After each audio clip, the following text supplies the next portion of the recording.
Slovo 65-letnega Tima Cooka, ki je leta 2011 nasledil pokojnega Steva Jobsa, za Apple pomeni konec nekega obdobja.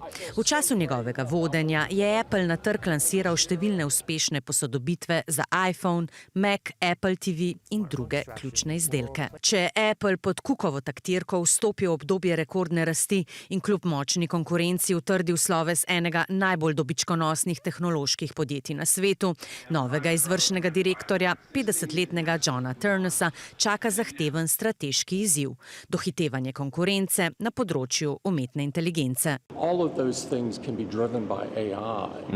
And so I would advise don't fear it, embrace it. Besede, ki so popotnica novemu šefu. Ta se je uveljavil kot produktni mojster, ali kot ga je opisal Cook.